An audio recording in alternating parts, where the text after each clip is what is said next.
नमस्कार, मैं खुशी और आप देख रहे हैं मुंबई तरंग न्यूज।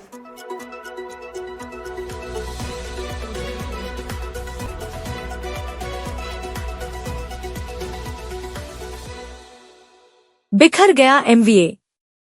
संजय राउत ने कर दिया ऐलान, बोले अकेले लड़ेंगे बीएमसी चुनाव। महाराष्ट्र की राजनीति में एक बार फिर उठापटक तेज है। विधानसभा चुनाव के बाद विपक्षी गठबंधन महाविकास अघाड़ी एमवीए टूट की कगार पर है।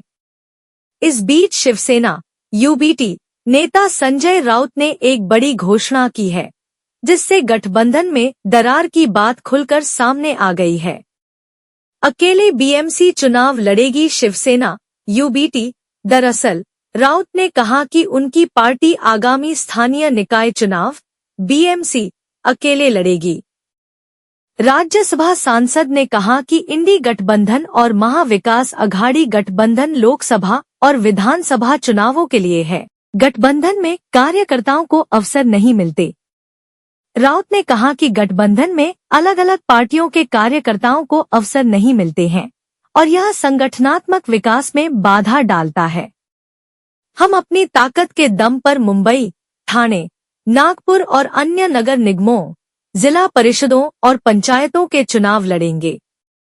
उन्होंने कहा कि पार्टी प्रमुख उद्धव ठाकरे ने पार्टी को संकेत दिए हैं कि उसे अकेले लड़ना चाहिए। कांग्रेस नेता पर साधा निशाना। राज्य विधानसभा में एमवीए की हार को लेकर कांग्रेस नेता विजय वडेट्टीवार द्वारा लगाए गए आरोपों पर निशाना साधते हुए राउत ने कहा कि जो लोग आम सहमति और समझौते में विश्वास नहीं करते हैं, उन्हें गठबंधन में रहने का कोई अधिकार नहीं है।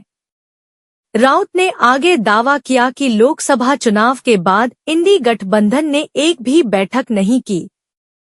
शिवसेना यूबीटी नेता ने कहा उपमुख्यमंत्री अजीत पवार की इस टिप्पणी पर कि उन्होंने अपने भाषणों में कभी भी कृषि ऋण माफी का जिक्र नहीं किया। राउत ने कहा कि भले ही उन्होंने इसके बारे में बात न की हो, कृषि ऋण माफी और लाड़की बहन लाभार्थियों के लिए 2100 रुपए देने की बात भाजपा के चुनावी घोषणा पत्र में ही शामिल है, जिसे सरकार को लागू करना ही चाहिए। पीएम मोदी पर कसा तंज। वहीं पीएम मोदी के पहले पॉडकास्ट के दौरान की गई टिप्पणी कि वह इंसान है और गलतियां कर सकते हैं, पर पूछे गए सवाल पर राउत ने कहा मोदी भगवान है, मैं उन्हें इंसान नहीं मानता।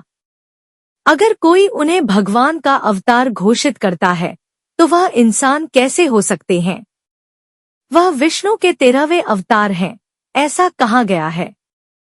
अगर कोई जिसे भगवान माना गया है वह कहता है कि वह इंसान है तो कुछ गड़बड़ है, इसमें केमिकल लोचा है। खबरों में अब तक के लिए बस इतना ही। फिर होगी आपसे मुलाकात ऐसे ही एक और लेटेस्ट अपडेट के साथ। तब तक के लिए नमस्कार और बने रहिए मुंबई तरंग न्यूज पर। ऐसे ही ताज़ा अपडेट के लिए हमारे यूट्यूब चैनल मुंबई तरंग न्यूज को सब्सक्राइब करें और तुरंत नोटिफिकेशन पाने के लिए बेल आइकन प्रेस करना ना भूलें। और यदि आप हमें फेसबुक के माध्यम से देख रहे हैं तो हमारे चैनल को फॉलो जरूर करें। धन्यवाद।